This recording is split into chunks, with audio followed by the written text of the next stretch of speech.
Woo!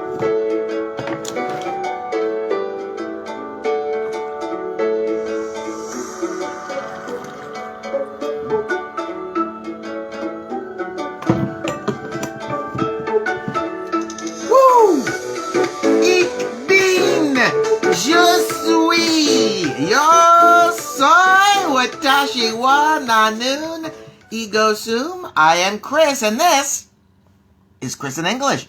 And today I want to know, what do you eat when you are celebrating? In the United States, we eat all sorts of delicious stuff when we celebrate. Turkey, macaroni and cheese with, gravy. I love the gravy. Brussels sprouts, Barker House rolls, cranberry sauce, sweet potatoes, baked mashed potatoes, and pumpkin pie. Ladies and gentlemen, I just shared with you my menu for Thanksgiving dinner.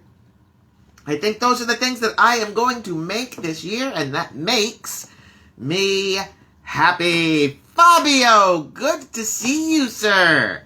I'm talking about what I'm going to make for Thanksgiving dinner this year, because I'm already thinking about Thanksgiving dinner. It's very soon. Yeah, it's less than 2 weeks away, so I have to start cooking now. Yes, turkey, roast turkey. That's the big thing here in the United States. The turkey is the centerpiece of the meal. I and my family, we like the baked macaroni and cheese. That's a family favorite. Sweet potatoes are good. I like Brussels sprouts. Not everybody likes the vegetables. I do. Parker House rolls. I know a lot of people think the United States does not have good bread, but we do have one very good bread, Parker House rolls. It's a traditional bread that we have with Thanksgiving and Christmas dinners. Oh, so delicious. Mr. Nemo, good to see you, sir. We're talking about Thanksgiving dinner. Believe it or not, we're talking about Thanksgiving dinner.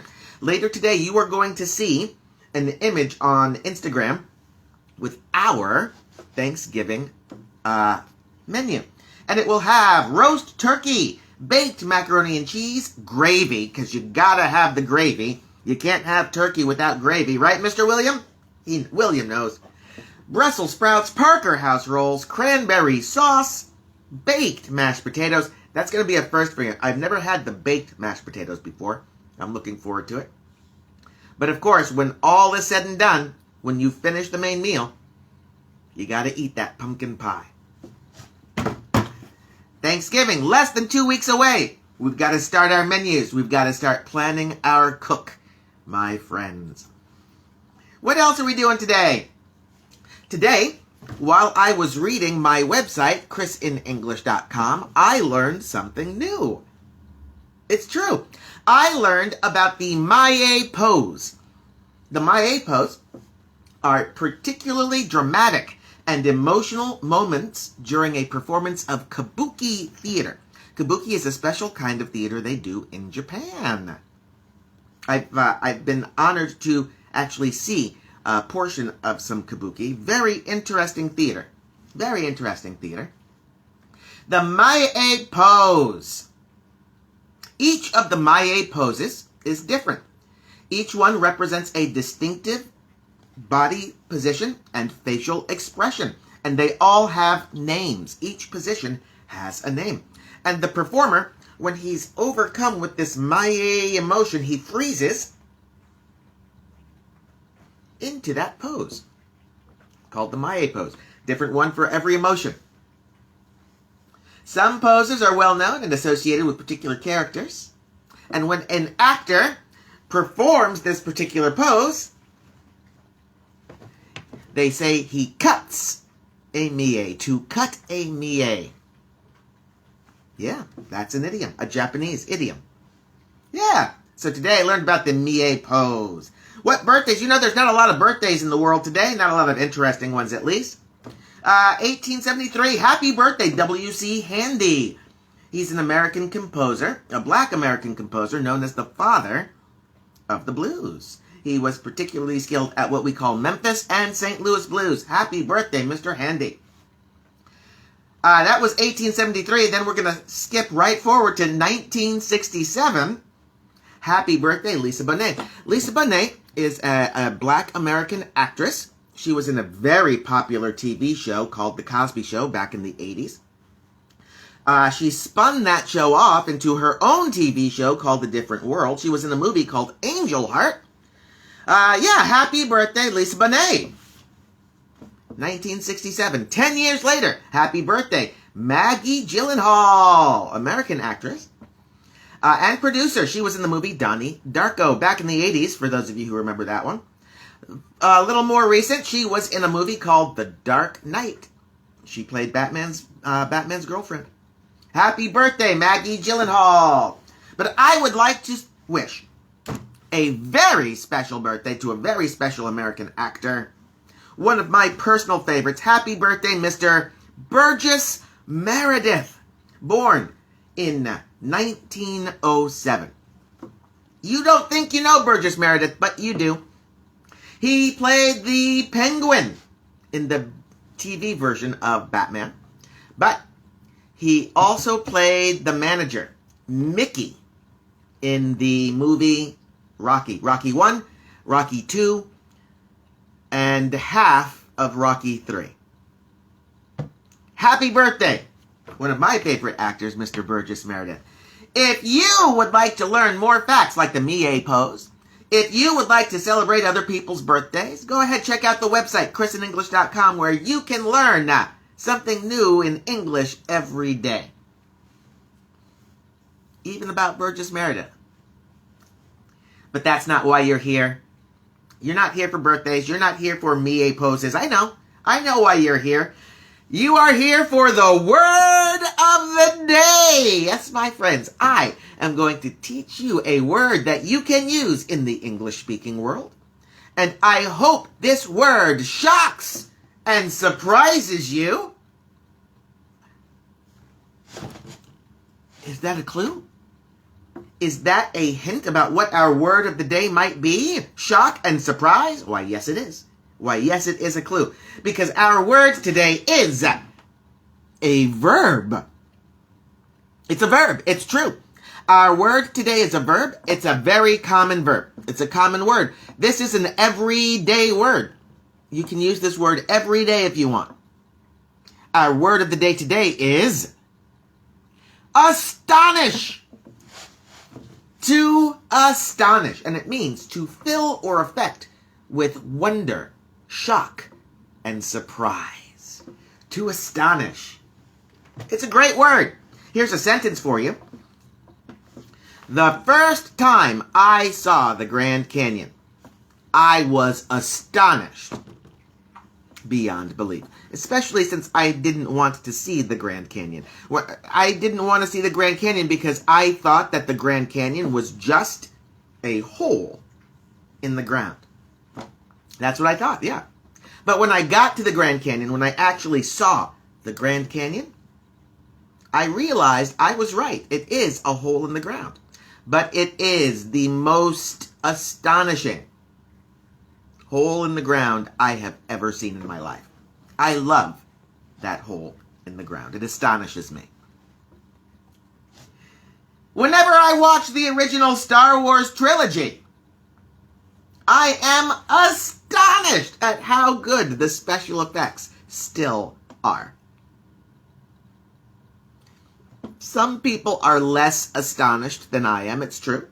But my astonishment, that's a noun, my astonishment is true and real. Now it's your turn. Our verb, our word of the day today, astonish, to fill or affect with wonder, surprise, and shock. Do you have a sentence using our word of the day? I hope you do, because if you do, you can write your sentence right here in our comment section. I will read your sentence to the world, and you will become internet famous. Good morning, my papa. I'm glad to see you today. Our word of the day today is astonish. To astonish. A couple months ago, I said, I'm done with the coronavirus updates because our numbers were coming down, our cities were opening back up, everyone was wearing a mask and washing hands and maintaining social distance. So I said, hey, okay, we don't need the coronavirus updates anymore. What happened? We need the coronavirus updates again, and I don't understand why. We were doing so well. We were doing so well. But apparently, the United States is up to 11,000 cases of coronavirus. 11, I'm sorry, did I say 1,000? 11 million cases of coronavirus.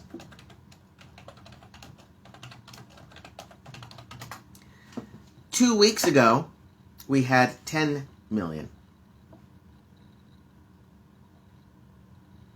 That means we went up 1 million in 2 weeks. I don't remember how long it took us to get to our first million, but it was a lot longer than 2 weeks. Yeah. We now have 11 million cases of coronavirus. We've had 246,000 people die. 623 of them died yesterday. Why am I sharing this information? The virus is coming back, and I love all of you with all of my heart. And I want to remind us to do the right things, the things that we know to do. I know I've become a little loose with the hand washing. I've become a little loose with the mask wearing. My mask has also become a little loose. It's true. Maybe I need to buy a couple more masks. Maybe that's something that I can do. I've become a little lax about social distancing, going out to the grocery store just to buy something real quick. Right? I don't need to do that. So I just want to remind us all, the virus is not gone. It's still with us. And we still need to remember to do all of the right things. And because I want us all to remember, yeah, okay, I'll come back with the coronavirus update. Hopefully, it will record our numbers coming down. Let's see. Over the weekend, Georgia and North Carolina finished counting their presidential votes. And here are the numbers. Joe Biden won Georgia, and Donald Trump won North Carolina. So the final numbers are: Joe Biden wins the presidency with 306 electoral votes. Donald Trump received 232.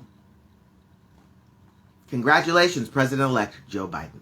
That's all I got to say on that. Turkey! Let's talk turkey. I wanted to talk turkey last Thursday, but something weird happened. Internet went out in like half of San Diego, including my half. All the notes, all the cool notes and recipes that I wrote down to share with you guys last week, I couldn't get to because I couldn't get on the internet. So instead I talked about being dependent on technology. But today I do want to talk very quickly about your Thanksgiving turkey, because you should buy your Thanksgiving turkey today. All right, maybe you don't have to buy it today, but you need to buy it this weekend. Buy this weekend. The 21st, Saturday the 21st is the last day you should be shopping for your turkey. Why? Chances are your turkey is going to be frozen. My turkey is going to be frozen. I get a frozen turkey every year. Don't worry about it. Some people say if you can find a fresh one, it tastes better. That might be true. I've never seen a fresh turkey in San Diego. But that's not true. I've seen wild turkeys, living wild turkeys in San Diego, but that's not quite the same thing. Go buy your turkey this week, because you need to put your frozen turkey in your refrigerator for at least 3 days to defrost. Yeah, the turkey will come frozen. There will be things inside the turkey that need to be defrosted too. You need at least 3 days in a refrigerator to defrost your turkey. Don't just put it out on your table for 3 days. Don't put it out on the table overnight. No, that's not safe. Turkey is actually a little bit dangerous to cook. If you don't cook it right, people can get sick. Defrost it in the refrigerator at least 3 days. Yeah, and then you have a turkey. Inside the turkey, after it's defrosted, you want to reach inside the turkey and pull out the gizzards. The gizzards are the word we use for all of the inside parts of a turkey. The heart, the liver, the lungs. Don't throw these away, because these are things that can help you make your gravy. And we're going to talk about gravy later on this week. So save everything, put it aside, but now you should have an empty, defrosted turkey. Yeah. Remove the package, remove the gizzards, all the things that are inside. Dry the turkey inside and out with a paper towel. That's a good important step because, especially the outside, if you want a nice brown color and a nice crisp skin on your turkey, you want to make sure it's as dry as you can get it before you start to cook. After the turkey is dry, season the outside and the inside. And this is how I do that. To season the outside of the turkey, I take some butter on my hands. I know. I wash my hands first. That's not how I wash my hands. But butter. Just rub that butter all over the turkey. All over the turkey. Get that turkey all buttery. You can get under the skin a little bit. You can get some of that butter under the skin. Oh, it's going to be so good. And once you have that butter all over your turkey, that's when you put on your salt and your pepper. Salt and pepper. That's what you want. That's all you need. I add some thyme. I add some sage. I add some rosemary. And we'll talk about adding those herbs, the Thanksgiving spices, herbs and spices, later. But those are the popular ones, the sage, the thyme, and the rosemary. If you want, you can put stuffing in your turkey. I'm sorry, I missed a step. Put salt and pepper inside the turkey as well. So we've buttered the outside. We put salt and pepper on the outside. We have to put salt and pepper all over the inside of the turkey as well. If you want to put stuffing in your turkey, this is the point where you would do that. How long do you cook a turkey?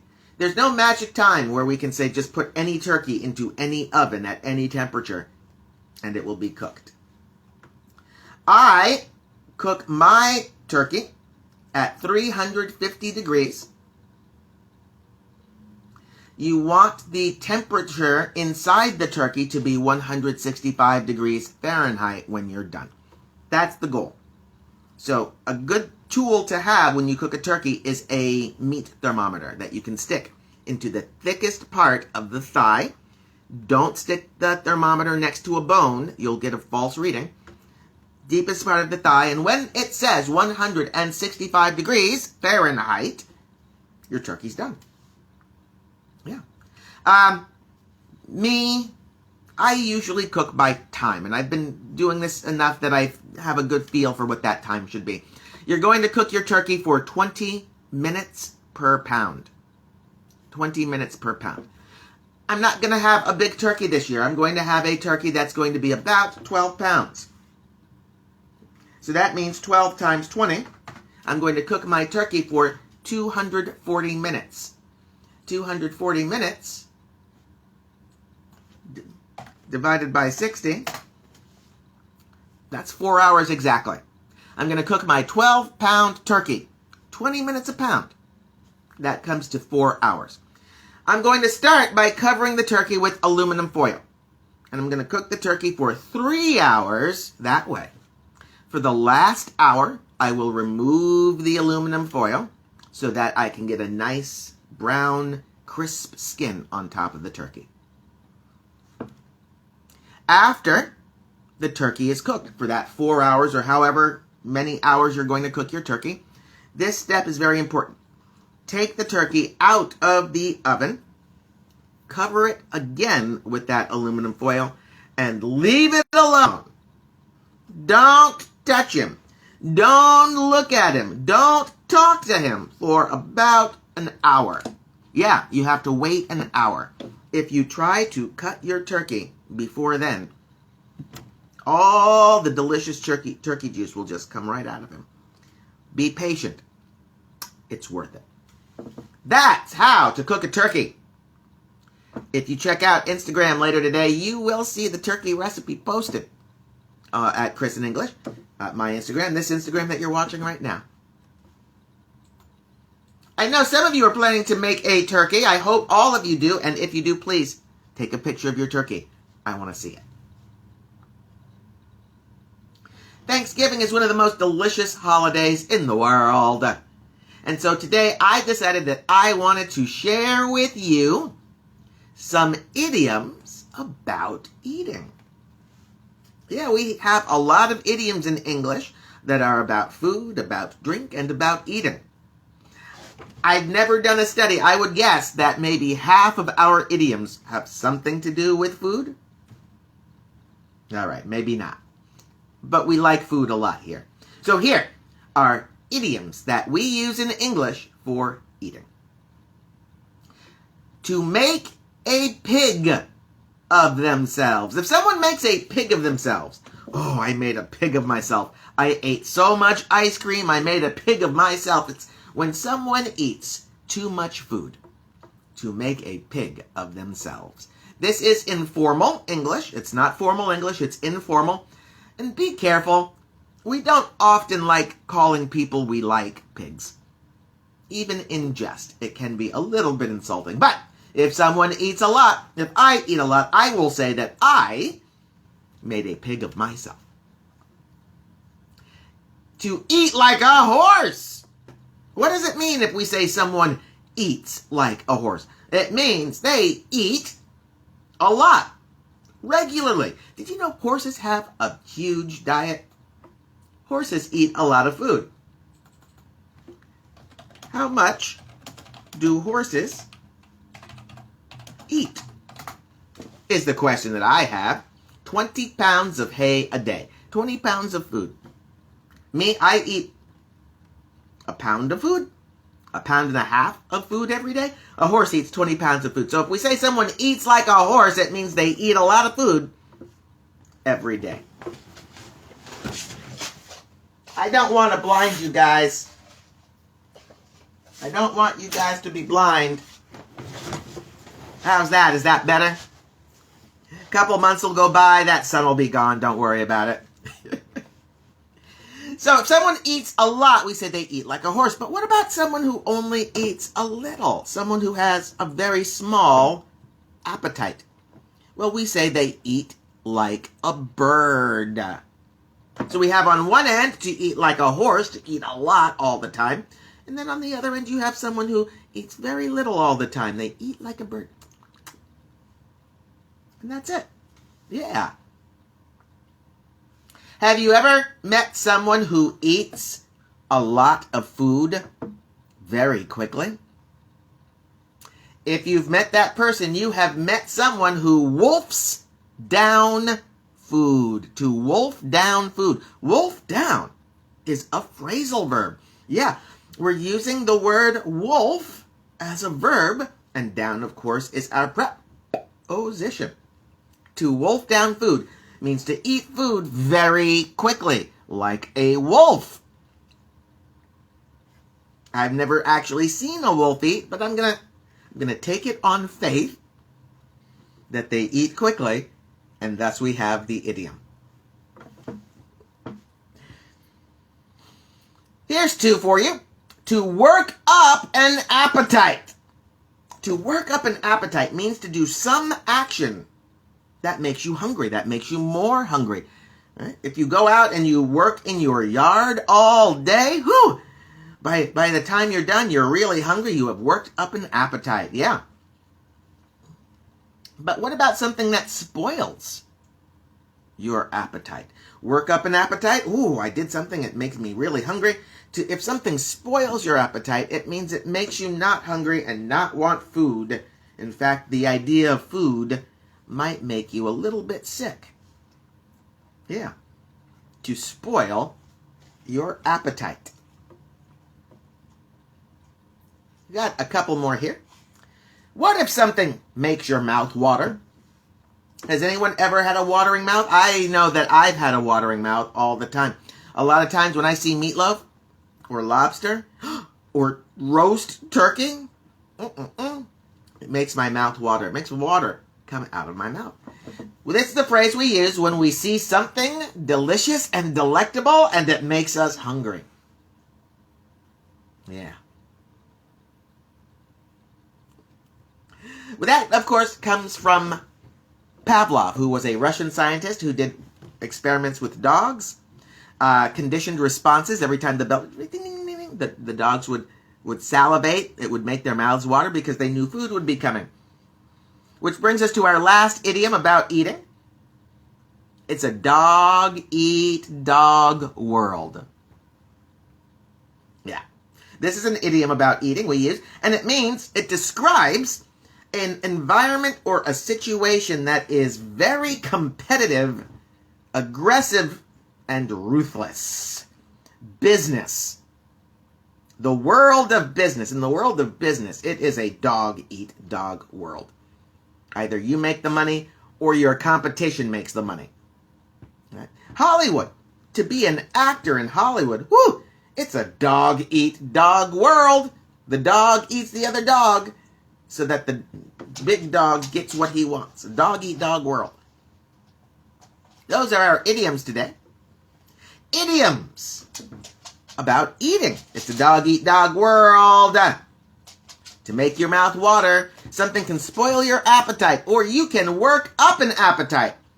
If you work up an appetite, maybe you will wolf down your food, unless you eat like a bird. But if you eat like a horse, you might make a pig of yourself. Those are our idioms about eating. Anybody have any questions? You know I love questions. When I grow up, I want to be a question. Then everybody will ask me.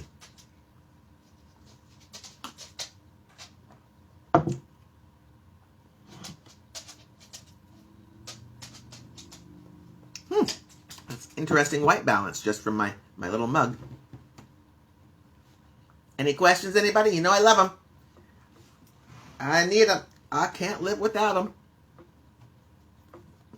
We're going to be back today. We talked turkey. Tomorrow, I think we're going to talk about the gravy. You got to have gravy with your turkey. I've got to have gravy with my turkey. In fact, sometimes I don't even need turkey. If somebody gave me some really good gravy and a spoon, I would call that Thanksgiving. I am so glad you guys came to play with me today.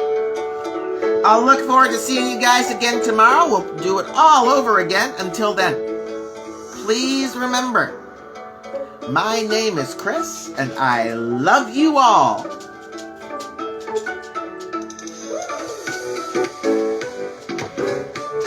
Go away.